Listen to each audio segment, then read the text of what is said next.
जी students, आज हमने पढ़ना है removal of extra carbon dioxide, oxygen and extra water के पौधे ने अपने में से जो एक्स्ट्रा कार्बन डाइऑक्साइड है, ऑक्सीजन है और वाटर है उसको कैसे रिमूव करना है। सबसे पहला क्वेश्चन ये है कि ये चीज़ें हमें रिमूव करना क्यों ज़रूरी होती हैं। एक पौधे को अपनी बॉडी में से इन चीज़ों का रिमूवल किस लिए अहम है।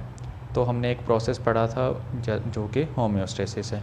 होम्योस्टेसिस क्या होता है कि किसी भी बॉडी ने, लिविंग थिंग्स ने, जो अपने इंटरनल इन्वायरमेंट है उसको कंजर्व रखना है एक नैरो लिमिट के अंदर।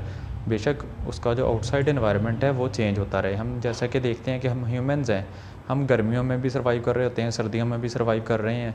गर्मियों में बाहर का टेम्परेचर 50 डिग्री सेंटीग्रेड तक भी चला जाता है, लेकिन हमारी बॉडी का 37 डिग्री सेंटीग्रेड रहता है। इसी तरह से सर्दियों में जब बाहर का टेम्परेचर 10 या उससे भी नीचे चला जाता है तो हमारी बॉडी फिर भी 37 पे सर्वाइव कर रही होती है। तो ये हमारी बॉडी होम्योस्टेसिस के थ्रू अपना टेम्परेचर कंजर्व करती है। इसी तरह से उसने अपनी नीड के मुताबिक जो कार्बन डाइऑक्साइड, ऑक्सीजन और वाटर वगैरह हैं उसको पौधे ने अपने अंदर कंजर्व रखना है और जो एक्स्ट्रा होंगे उनको निकाल देना है। तो होम्योस्टेसिस के लफ्ज़ी मानी क्या है कि होम्यो का मीन है सेम, कंडीशन का मीनिंग है इंटरनल, के पौधे ने अपनी जो इंटरनल कंडीशंस हैं उनको सेम रखना है। तो उनको सेम रखने के लिए उसको अपने इंटरनल एनवायरनमेंट में जो अहम गैसेस हैं उनमें कार्बन डाइऑक्साइड और ऑक्सीजन है जो उसमें जो इम्पोर्टेंट रोल प्ले करेंगी। अब हमारे पास ये एक डायग्राम है जिसमें कि ऑक्सीजन, कार्बन डाइऑक्साइड और वाटर दिखाया गया कि पौधे को वो कैसे अवेलेबल होगा और कैसे उसने रिलीज़ करना है। तो हमारे पास एक प्रोसेस होता है जिसको हम फोटोसिंथेसिस का नाम देते हैं। फोटोसिंथेसिस में क्या होता है कि कार्बन डाइऑक्साइड और इक्वल अमाउंट में वाटर के मॉलिक्यूल्स मिलके ग्लूकोज बना देते हैं। ये ग्लूकोज क्या है? ये फूड सोर्स है जो कि सारे ऑर्गेनिजम्स यूज़ करते हैं। पौधा, एक जो प्लांट है वो सनलाइट को यूज़ करेगा, सनलाइट को यूज़ करके वो कार्बन डाइऑक्साइड और वाटर दोनों मिलके ग्लूकोज बना देंगे। ये हमारी प्रोडक्ट होगी और इसमें ऑक्सीजन जो बनती है वो बाई प्रोडक्ट होती है, वो एक्स्ट्रा होती है, उसकी पौधे को कोई ज़रूरत नहीं होती। तो उस एक्स्ट्रा ऑक्सीजन को पौधे ने अपनी बॉडी में से एलिमिनेट करना है, रिमूव आउट करना है। तो उसके रिमूवल के लिए उसने जो मैकेनिज़्म अपनाना है वो हमने देखना है कि वो प्लांट हैं उसको क्यों रिमूव करेंगे अपनी बॉडी से। अब ये जो ऑक्सीजन है जो एज अ बाई प्रोडक्ट बनी है ये पौधे के पत्ते में मौजूद मीज़ोफिल सेल्स में जाके स्टोर हो जाएगी कुछ वक्त के लिए। अगर तो पौधे को उसकी ज़रूरत होगी वो उसको यूटिलाइज़ कर लेगा। अगर यूटिलाइज़ नहीं करेगा तो वो मीज़ोफिल सेल्स में थोड़ी देर के लिए वहाँ पे स्टोर रहेगी एज अ बाई प्रोडक्ट। तो स्टोर वो हमेशा के लिए पौधे के पत्तों में इस तरह से स्टोर नहीं रहेगी, लेकिन एक ऐसा पॉइंट आ जाएगा जब हमने उस ऑक्सीजन को प्लांट ने अपनी बॉडी में से रिलीज़ आउट कर देना है। अब हमारे पास जो टोटल प्रोसेस है वो क्या है कि पौधे को जो वाटर है वो ज़मीन से मिल रहा है, उसकी जड़ों से मिल रहा है, जो कार्बन डाइऑक्साइड है वो एनवायरनमेंट से ले रहा है और जो ऑक्सीजन है वो फोटोसिंथेसिस के प्रोसेस में मिल रही है और उसको रिलीज़ आउट भी कर रहा है। और जो ग्लूकोज बन गया है वो पौधा अपनी बॉडी में स्टोर कर लेगा, जब उसको ज़रूरत होगी वो उस ग्लूकोज के ब्रेकडाउन से अपनी एनर्जी बना लेगा। तो मेसोफिल सेल्स में कुछ देर स्टोर रहने के बाद ये जो ऑक्सीजन है अगर पौधा इसको यूटिलाइज़ नहीं करता तो ये स्टोमेटा में मौजूद पोर्स की वजह से एस्केप आउट कर जाएगी, जो हमारा प्लांट है उसकी बॉडी में से निकल जाएगी, रिमूव हो जाएगी। तो हमारे पास एक और प्रोसेस होता है जिसको हम रेस्पिरेशन या सेलुलर रेस्पिरेशन का नाम देते हैं। हमने इसकी डेफिनेशन पहले भी पढ़ी थी कि रेस्पिरेशन क्या होती है। तो रेस्पिरेशन एक ऐसा प्रोसेस है जिसमें हम अपने फूड मॉलिक्यूल की, अपने ग्लूकोज के मॉलिक्यूल की ब्रेक डाउन करते हैं। ब्रेक डाउन क्यों होती है? एनर्जी लेने के लिए, एटीपी लेने के लिए। एनर्जी हमें किस लिए चाहिए?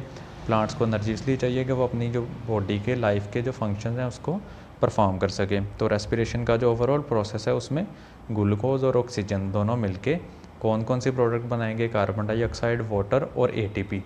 अब ये प्रोसेस हुआ क्यों है? क्योंकि हमें एटीपी चाहिए थी। एटीपी हमारा रिक्वायर्ड प्रोडक्ट है, लेकिन जो कार्बन डाइऑक्साइड और वाटर बना है वो हमारे बाई प्रोडक्ट्स हैं, उनकी हमें ज़रूरत नहीं होगी और उनको हमने बॉडी से एक्सपेल आउट करना है, बॉडी में से बाहर निकाल देना है। तो देखेंगे कि अब कार्बन डाइऑक्साइड किस तरह से रिमूव होती है। ये हमारे पास एक डायग्राम आ गई है। एक पौधा है कि वो डे टाइम पे कौन कौन से प्रोसेस परफॉर्म करेगा। दिन के वक्त उसको एनवायरनमेंट में से कार्बन डाइऑक्साइड मिल रही है, वो उसको अपनी बॉडी में लेके जा रहा है और ऑक्सीजन को एज अ रिजल्ट बाहर निकाल रहा है। ऑक्सीजन क्यों निकल रही है? क्योंकि उसमें फोटोसिंथेसिस हो रही है।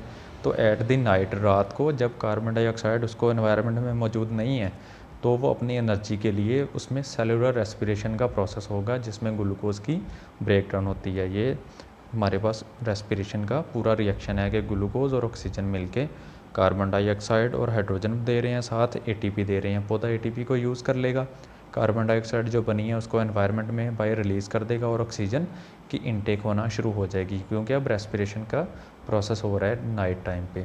तो वो ये था कि डे और नाइट पे पौधों में सेलुलर रेस्पिरेशन का जो प्रोसेस है वो किस तरह से वकूफ़ पज़ीर होता है।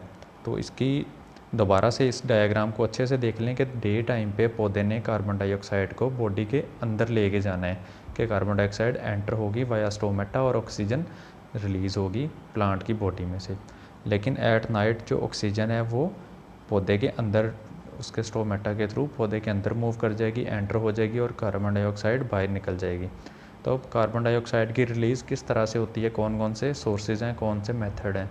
तो एक तो वो स्टोमेटा के थ्रू होगी जो लीफ में मौजूद होता है, इसके अलावा वो यंग स्टेम से होगी, और थर्ड पे वो रूट में से होगी। रूट में जो स्पेशली रूट हेयर्स मौजूद होते हैं, छोटे छोटी बालनुमा साख्तें मौजूद होती हैं, उनसे भी कार्बन डाइऑक्साइड एनवायरनमेंट में रिलीज़ आउट होती है।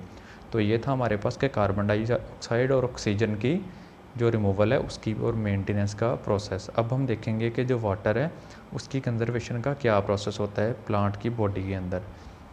तो हमने ये एक हमारे पास डायग्राम है, इसमें हमने देख सकते हैं कि पौधे के जो पत्ते हैं उनसे वाटर के जो ड्रॉप्स हैं वो बाहर निकल रहे हैं, वो रिलीज़ हो रहे हैं।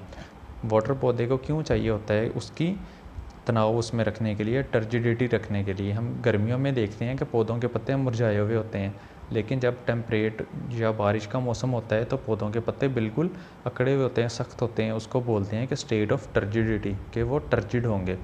तो वाटर जो है वो टर्जिडिटी के लिए यूज़ होगा, और जो एक्स्ट्रा वाटर होगा वो ट्रांसपिरेशन के प्रोसेस से पौधों के पत्तों में से निकल जाएगा। ये हमारे पास नीचे वाली डायग्राम में हम देख सकते हैं कि हमने एक शॉपिंग बैग जो है वो पत्तों के ऊपर लपेट दिया है। तो कुछ देर के बाद उस शॉपिंग बैग पे हमें काफ़ी मिकदार में पानी के जो मॉलिक्यूल हैं वो नज़र आना शुरू हो जाएंगे। तो ये होता है प्रोसेस ट्रांसपिरेशन का, कि जो एक्स्ट्रा वाटर है वो पौधे ने अपने पत्तों के थ्रू, स्टोमेटा के थ्रू बाहर निकाल देना है। इसके बरक्स एक और प्रोसेस होता है जिसको हम गटेशन बोलते हैं। गटेशन रात के वक्त होती है। रात के वक्त क्यों होती है, क्योंकि रात को स्टोमेटा जो हैं वो क्लोज़ हो जाएंगे, बिल्कुल बंद हो जाएंगे। तो हमें जो पौधों के पत्ते हैं उनकी लीफ की टिप्स में से उनके किनारों में से छोटे छोटे जो पानी के कतरे नज़र आते हैं, जिनको हम शबनम भी बोलते हैं, वो नज़र आते हैं। और इसकी जो कॉमन एग्जांपल है वो ग्रासेस हैं।